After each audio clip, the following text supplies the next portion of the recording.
Hi, Goddess of Love here again. Kamusta kayo dyan mga goddess ko? So, yan, another reading tayo today for you, Earth signs, Taurus, Virgo, and Capricorn, no? So, let's see ano yung current situation na pinagdadaanan ninyo, mga Earth signs natin. Self-care advice for you this week, no? Message or advice from the universe, of course, hindi yan mawawala, no? But then, Taurus.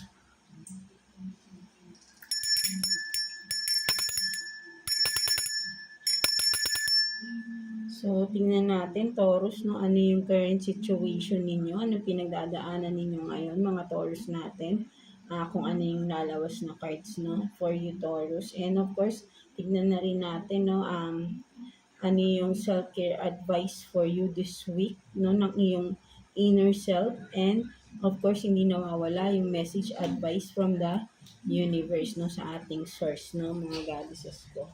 So, tingnan natin what's the overall energy, no, mga Taurus natin. Kuha tayo dito ng one card for you. Overall energy ng mga Taurus natin. Tingnan natin. For Taurus. Tingnan natin.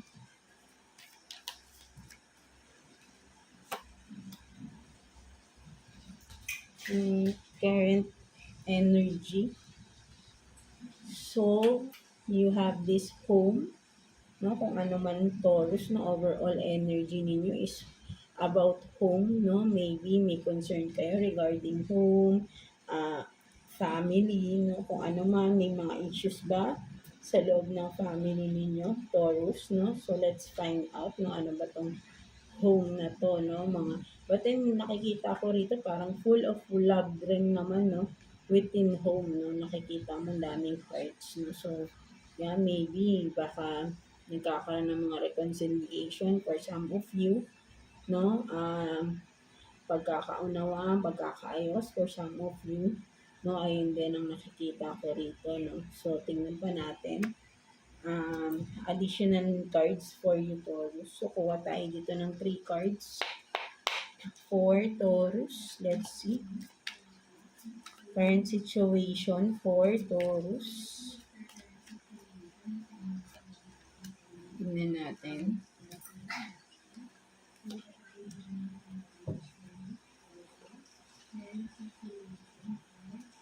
So, you have this 10 of Pentacles in reverse. No, I think may mga hindi talaga na pagkasunduan from the past, I think, no? And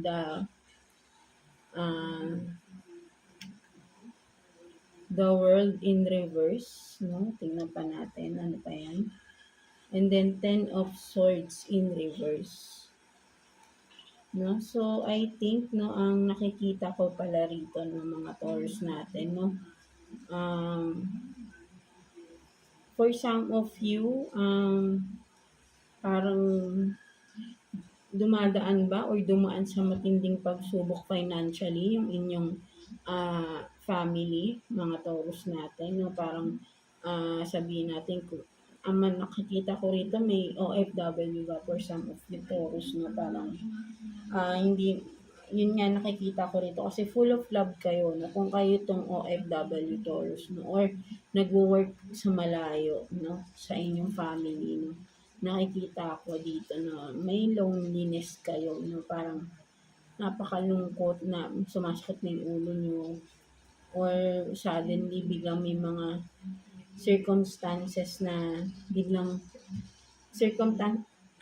circumstances na mga pangyayari ba na biglaan, no? For some of you na sabihin nating nangailangan ng malaking pera, no? Ayun yung nakikita ko rito. Parang if you are this na nasa malayo at nagwo-work, no? Parang sabihin natin na ibinigay mo na yung lahat-lahat ng energy, time, energy, effort, money, no? Yung pinagpaguran mo. Pero parang nasayang, no?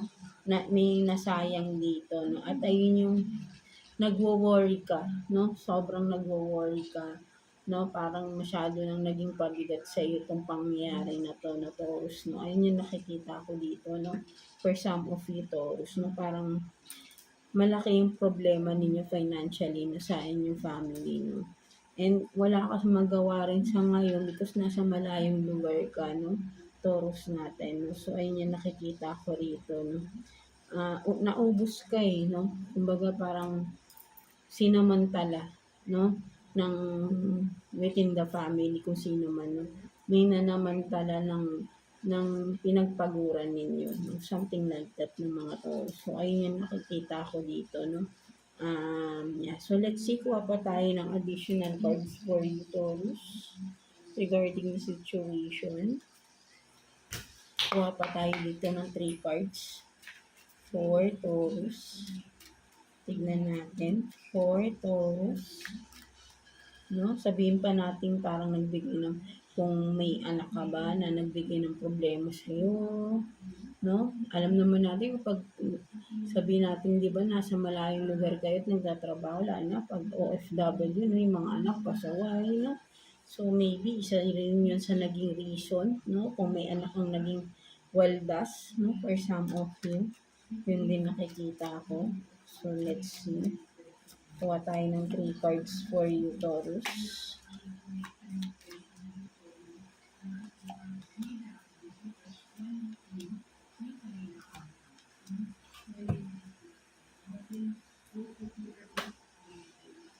Tignan natin. So, you have this, the Fool. No, sabihin nga natin, no, parang may nanloko, no, may nanloko dito sa within the family, kung sino man yung family member, no. So, 3 of Wands in reverse. No, wala ka kasi talagang magawa kasi for some of you, Taurus, no, nasa malayo kang lugar, no, parang naghihintay ka na lang ng update, ano na bang balita, kasi parang, 'di ba? So, let's see. So, 2 of Swords, no? Parang in reverse. So, nakikita ko nga may decision. Nagdi-decision ka kung ano ba, uuwi ka ba? No? For some of you, Taurus. Kasi, yun nga eh, no? Parang sabi natin may isang family member ka. No? Anak, asawa, pwede, siblings, no? Kapatid, magulang, maaari, no? Kung sino man na nakakasama mo sa bahay, no? Mga Taurus natin, yung nanlinlang, nanloko sa inyo, no?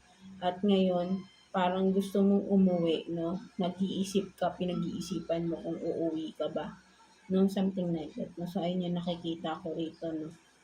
Mga Taurus natin, no? So, let's see, kuha pa tayo ng additional cards for you, Taurus.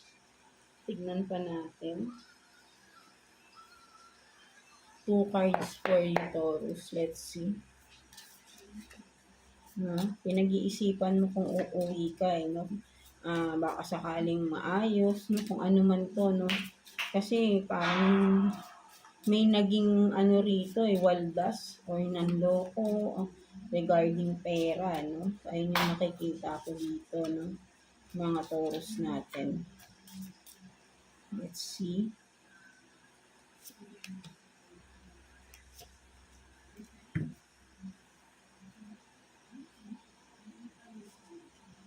So, you have this 4 of Cups, no? 4 of Cups na almost reverse talaga, no?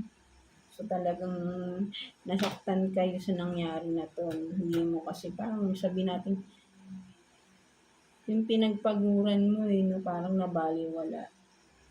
And then,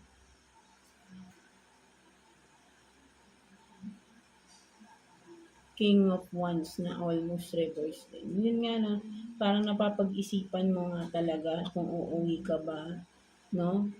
Parang may pagdidesisyonan ka ba dito ng mga Taurus natin, no? Ayun na nakikita ko dito, no? Or, kung sino man itong King of Wands, siya yung naging padalos-dalos, no? Parang hindi niya binigyang importansya yung pinaghirapan ninyo, no, mga Taurus, no? Hindi siya nang hinayang na waldasin kung ano man ito, pera, di ba? Kung ano man yung panlulokong ginawa niya sa inyo, hindi siya nagdadalawang isip na gawin niyo na hindi niya inisip na masasaktan ka, no, mga Taurus natin. So, ayun din yung nakikita ko rito, no. So, just take what's resonate ng mga Taurus natin, no. So, yun nga, merong naging, sabi nating bastos, no, bastos, walang modo o sino man ito na family member ninyo na ah, grabe makapanakit sa inyo, no? Na hindi man lang inisip yung mararamdaman ninyo kung ano man, di ba? Something like that, no? So, let's see. Your self-care advice, no? Tingnan natin. From your inner self, no? Kuha tayo dito ng one card for you.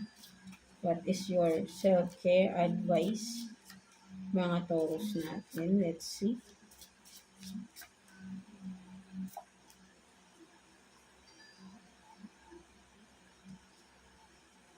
So, you have this, clean your space, no? So, yeah, maybe for some of you talaga OFW kayo na nagwo-work, no? Sabihin natin, kasambahay, no? For some of you, yun yung nakikita ko, no? Nire-relax nyo na lang yung sarili ninyo, no? Sa trabaho, no? Kumbaga, para mm, yung bang kahit saglit, nililibang nyo ba yung sarili nyo, lalo kayo na, pero sinasabi dito, no, ng inyong inner self na wala kang kasalanan. Clean your space, no? Literally, tanggalin mo na yung pag-iisip mo na nagpapabigat sa isipan mo, no, mga Taurus natin. Kasi ikaw ang mahihirapan eh. Instead yung nagpahirap sa iyo nagpapakasaya lang, or 'di ba walang pakialam, tapos ikaw isip ng isip, ikaw yung nahihirapan, ikaw yung nasasaktan. Lalo na sa malayo ka, for example, yung mag-isa ka lang, 'di ba? So, mahirap na magkasakit, no? So, clean your space, meaning, alagaan mo naman yung sarili mo. Hindi palaging yung space mo is nasa kanila. No, yung space mo dapat sa sarili mo naman.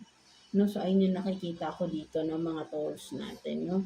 Ayun yung sinasabi ng inyong inner self, no? So, yeah. Let's see naman what's the message advice for you ni universe, no? Mga Taurus natin. Kuha tayo dito ng one card for you, Taurus. Message advice for you ni universe. Let's see. Yan natin. So, in touch with your, sabi ko nga, di ba? Literally, no, alagaan mo muna yung sarili mo. No, because your whole life, no, sila yung iniintindi mo, tapos ikaw hindi ka nila iniintindi, di ba?